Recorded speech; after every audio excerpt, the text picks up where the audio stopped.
Hello my dear students from 8th standard बच्चा. So this is your preparatory assignments. You have to learn these question answers for your unit test syllabus. One word answers. What do we call the tissues concerned with the upward movement of water? अब कौन से tissue क्या होता है, वो कौन सा tissue help करता है वाटर के मूवमेंट को ऊपर अपवर्ड डायरेक्शन में लेके जाने में? Xylem. Identify the name of the process by which water passes into the root. कौन से प्रोसेस से वाटर पास होता है रूट से? Osmosis. What form the outer protective layer of plant in protective tissue. कौन आउटर लेयर प्रोटेक्शन प्रोवाइड करता है plant को? Epidermis. What is the other name of complex permanent tissue. Complex permanent tissue का other name क्या है? Conductive tissue. Identify the name of the cell structure that act as a semi permeable membrane. Identify करना है name of the cell structure जो कि act करता है semi permeable membrane. Process of osmosis. Which tissue is responsible for the transportation of food in the plant. कौन सा tissue help करता है transportation of food in the plant में? Phloem. Which tissue provide mechanical strength? Sclerenchyma tissue. Which process aid salt to move upward in the plant. कौन से process से aid salt upward direction plant में move कर सकता है? Diffusion से. Which nutrients help in break down and transportation of starch in plants. कौन सा न्यूट्रिएंट हेल्प करता है ब्रेक डाउन और ट्रांसपोर्टेशन करता है स्टार्च का प्लांट में? Potassium. Which tissue is made up of dead cells. Dead cells से कौन सा टिश्यू बनता है? जाइलम. कौन सा टिश्यू हेल्प करता है रिस्पॉन्सिबल करने के लिए प्लांट की ग्रोथ और थिकनेस में? Lateral meristematic tissue. ये मेरिस्टेमेटिक टिश्यू का क्या है? टाइप है. What is the other name of lateral meristematic tissue? Cambium. Identify the name of the cell structure that acts as a semi-permeable membrane.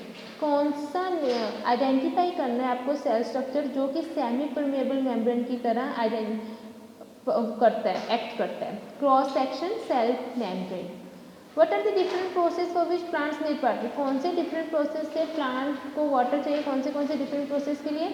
Plant need water for process such as photosynthesis, transpiration, transportation and mechanical function. In which form minerals are required by plants? Plants किस form में minerals को require करते हैं? Salt और ions की form में minerals require करते हैं प्लांट्स.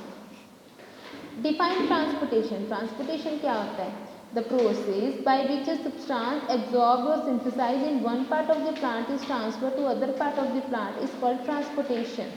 एक जगह से दूसरी जगह में ट्रांसफर होना सब्सटेंस उसको बोलते हैं transportation. What happen to the rate of transpiration high. जितना ज़्यादा हाई टेम्परेचर होगा उतना ज़्यादा रेट ऑफ ट्रांसपिरेशन क्या होगा? इंक्रीज होगा. जितना ज़्यादा टेम्परेचर उतना ज़्यादा rate of transpiration. What are the type of different means of conductive system in plants. Two different means of conductive system कौन से हैं? Xylem and phloem. क्या कंडक्ट करते हैं? और वाटर और फूड कंडक्ट करते हैं प्लांट्स में. Define meristematic tissues. Meristematic tissues क्या होते हैं बच्चा?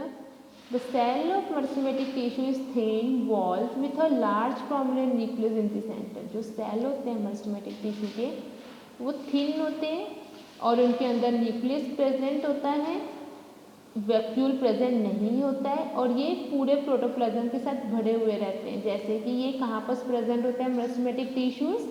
रूट और शूट टिप्स में. ये क्या कर थिकनेस और ग्रोथ में हेल्प करते हैं मेरिस्टेमेटिक टिश्यूज. वही आपको डिफाइन करना है. What are the different meristematic tissue. Meristematic tissues कौन से होते हैं? 2 टाइप के होते हैं. Apical, lateral. एपिकल क्या होता है? ये प्लांट की ग्रोथ हाइट की, प्लांट की कितनी हाइट हो रही है वो बताता है एपिकल. इसी की वजह से पॉसिबल होती है प्लांट की हाइट इंक्रीज होना. लेटरल मेरिस्टेमेटिक टिश्यू ये रिस्पॉन्सिबल होता है growth of plant in thickness. Thickness में प्लांट की ग्रोथ होती है. What are permanent tissues. Permanent tissues क्या है? This cells lose the power of division either completely or for the time being. Permanent tissues के time पे क्या होता है कि जैसे जब भी कोई भी सेल अपनी डिवाइड करने की कैपेबिलिटी ख़त्म कर देते हैं तो वो क्या बन जाता है? परमानेंट टिश्यूज बन जाते हैं. ठीक है, वो अपनी डिवीजन की कैपेबिलिटी लॉस हो जाती है और वो परमानेंट टिश्यूज बन जाते हैं. Define trachea and vessels. Trachea and vessels. Trachea क्या है? These are elongated cells with tapered end. The cell wall is thick with the deposition of lignin except on pits. Trachea and vessel क्या? ये elements है बेटा, xylem के elements हैं.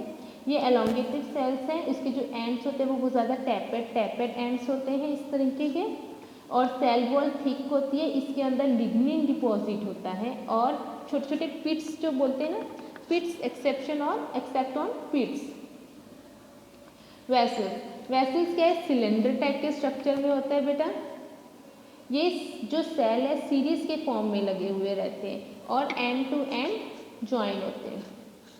What is difference between xylem fibre and phloem fibre? Xylem और phloem fibre में क्या difference है? जाइलम फाइबर प्रोवाइड करता है स्ट्रेंथ टू द टिश्यूज को स्ट्रेंथ प्रोवाइड करता है। फ्लोएम फाइबर क्या करता है, ये स्ट्रेंथ और मैकेनिकल सपोर्ट प्रोवाइड करता है टिश्यूज को। What is the common between xylem and parenchyma? Xylem parenchyma and phloem parenchyma, इनमें क्या कॉमन है? ये दोनों लिविंग कंपोनेंट है और ये दोनों स्टोर करते हैं फूड को as with starch in it. Okay बेटा, so this is the question answers. You have to learn these question answers for your unit test syllabus. We already discussed these question answers online also, so go through these question answers. Thank you and have a nice day.